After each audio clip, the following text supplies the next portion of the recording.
अच्छा टॉपिक है प्रिज्म के पदार्थ के अपवर्तनांक का सूत्र। ठीक है ना, देखिए ध्यान से इसको।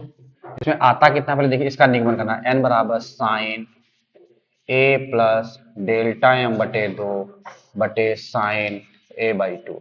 इसका आपको निगमन करना है। ठीक, पहले देखिए चित्र देखिए ध्यान से। देखिए ये मान लीजिए कोई क्या है आपका, ये प्रिज्म है इस तरीके का। क्लियर।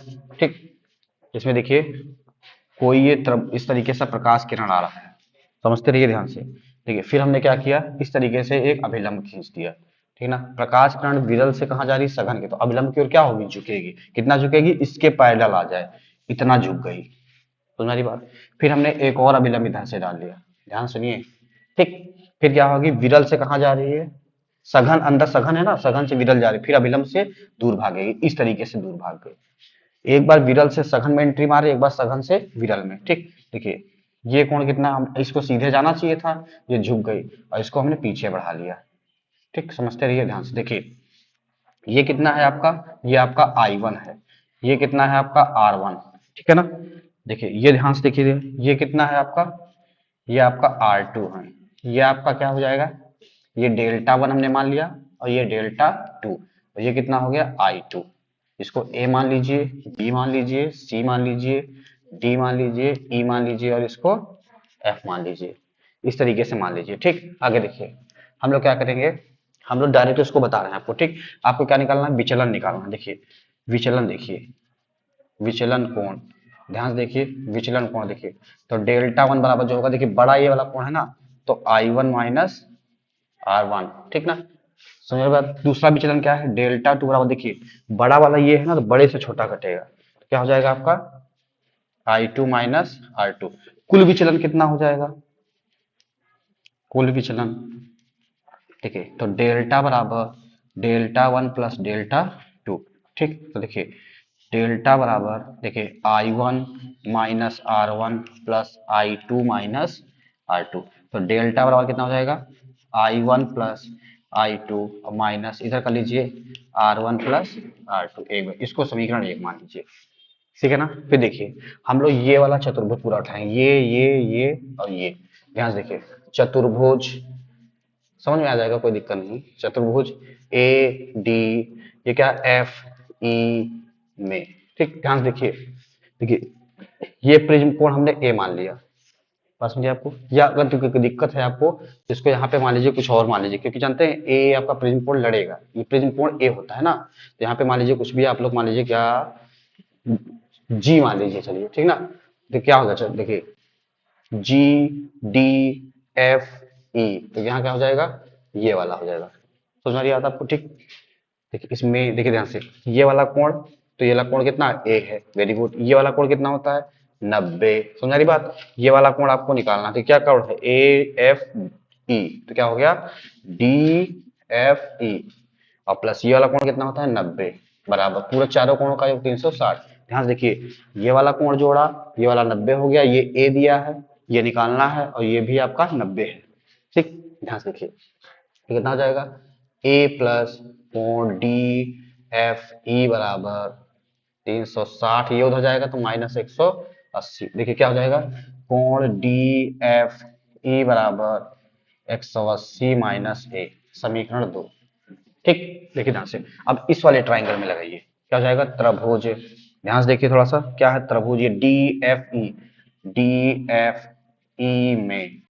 देखिए क्या, देखिए ये कोण R1 हो गया, ये कोण आपका R2 हो गया, ये देखिए कोण क्या है, प्लस कोण डी एफ ई। फिर से देखिए ये इसमें लगा रहे हैं, इसमें हम लोग, तो R1 प्लस R2 प्लस इतना बराबर 180। समझ में आया, देखो आगे देखो, अब देखिए क्या हो जाएगा, कोण डी एफ ई बराबर 180 माइनस ये उधर जाएगा, तो क्या हो जाएगा आपका R1 प्लस R2। दोनों को हमने एक साथ उठा लिया, ब्रैकेट में लिख दिया।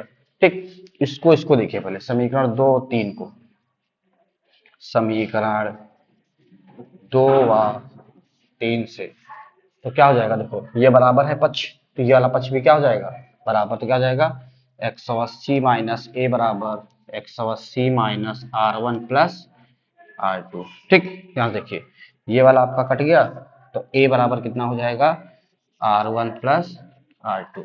ठीक, अब क्या लगा देंगे हम लोग, अल्पतम विचलन की स्थिति क्या लगाएंगे हम लोग, ध्यान से देखिए, थोड़ा सा इधर कर लो, अल्पतम विचलन की स्थिति। देखिए ध्यान से यहाँ रखेंगे, उसमें होता है R1 बराबर R2 के होता है, हमने मान लिया R के बराबर, और I1 बराबर I2 होता है किसके बराबर, I के बराबर, और डेल्टा जो हो जाता है किसके बराबर है, डेल्टा M के बराबर। इतना होता है कंडीशन, मतलब दोनों अपवर्तन कोण बराबर होंगे, दोनों परावर्तन कोण, किसमें, मिनिमम विचलन यानी मिनिमम डेविएशन की कंडीशन में, ठीक, स्थिति में। तो देखिए इसमें रखिए थोड़ा सा, तो ए बराबर क्या हो जाएगा, आर प्लस आर। तो देखिए आर का मान जो आएगा कितना हो जाएगा, ए बाई टू। ठीक, इसको डिब्बे में बंद कर लीजिए, समझ आया आपको। इसके बाद देखिए समीकरण एक को देखिए ध्यान से, समीकरण एक को देखिए, इसको देखिए ध्यान से, समीकरण से डेल्टा कितना हो जाएगा, डेल्टा एम हो जाएगा। ठीक, आगे देखिए I one plus I two रखेंगे, आई आई तो कितना हो जाएगा, टू आई। ठीक, यहाँ पे कितना हो जाएगा आपका, R one plus R two रखेंगे, टू आर हो जाएगा। बात समझे कि नहीं आपको। देखिए यहाँ पे रखेंगे कितना, ए हो जाएगा कि नहीं, इसको यहाँ पे ए रख सकते हैं ना, और ए का मान कितना रख सकते हैं हम लोग, टू। बात समझे कि, देखिए ध्यान से, R one plus R two, देखिए कितना हो जाएगा, वहां देखिए ध्यान से, R one plus R two कितना हो जाएगा, टू आर। ठीक है ना, देखिए फिर ये इधर आएगा तो कितना हो जाएगा आपका, देखिए ध्यान से, तो टू, देखिए टू, देखिए डेल्टा एम बराबर कितना हो गया आपका, टू आई माइनस टू, और आर का मान कितना है, A by two, A by two यहाँ रख दीजिए, ये कट गया। ठीक, अब ये इधर आएगा, तो इधर आके कितना हो जाएगा, ए प्लस डेल्टा एम बराबर टू आई, तो आई का मान कितना हो गया, A plus delta M by two. अब आई का मान भी आ गया। ठीक, इतना आ गया, तो अभी हम लोग स्नेल का नियम लगाएंगे, आंसर आ जाएगा। इतना देखिए ध्यान से थोड़ा, देखिए थोड़ा सा आंसर और आ जाएगा आंसर। देखिए क्या करेंगे, स्नेल का नियम, किसका नियम, स्नेल का नियम। क्या है नियम आपका, ये स्नेल का नियम आपका ये है कि n बराबर साइन ए, साइन आई बटे साइन आर। तो n बराबर साइन आई का मान कितना दिया, ध्यान से देखिए, ये ए प्लस डेल्टा एम बटे दो, और बटे साइन आर का मान कितना है, ए बाई टू। बस यही तो लाना था आपको। अब देखिए यदि प्रिज्म पतला होगा, यदि प्रिज्म पतला है तो हम लोग क्या करेंगे, एन बराबर, देखिए पतला होगा तो साइन साइन हट जाएगा, कितना हो जाएगा, ए प्लस डेल्टा एम बटे दो बटे ए बटे दो, ये भी कट गया, इसको कैंची गुणा कर दीजिए, आंसर आ गया। क्या आ जाएगा, देखिए ध्यान से, देखिए कितना हो जाएगा, एन ए बराबर ए प्लस डेल्टा एम, तो डेल्टा एम बराबर कितना हो जाएगा, एन माइनस वन इंटू ए। ये कब सूत्र लगेगा, जब प्रिज्म पतला होगा। ठीक, कुछ नहीं किया, देखिए हमने क्या किया, पहले विचलन लिख लिया, ठीक, फिर हमने क्या किया, एक बार चतुर्भुज उठा लिया, चतुर्भुज उठाने के बाद हमने क्या किया, देखिए ध्यान से, डी इसका मान निकाल लिया, किसका मान, इसका मान। ठीक, फिर हमने इस त्रिभुज को लगा दिया, फिर इसका मान निकाल लिया, दोनों के मान बराबर कर दिए, फिर हमने ए निकाल लिया। ठीक है, ए निकालने के बाद अल्पतम विचलन की स्थिति लगा दी, फिर आर आ गया, फिर आपका आई आ गया, क्योंकि स्नेल का नियम के लिए आई और आर चाहिए ना, तो हमको कैसे भी करके आई आर रखना, मन में दिमाग में लगना कि हमको एक बार चतुर्भुज लगाना है, एक बार त्रिभुज लगाना है, आपका आंसर आ जाएगा। ठीक, ये इंपॉर्टेंट डेरिवेशन है बोर्ड में, प्रिज्म के पदार्थ के अपवर्तनांक का सूत्र। ठीक, इसको देखिए,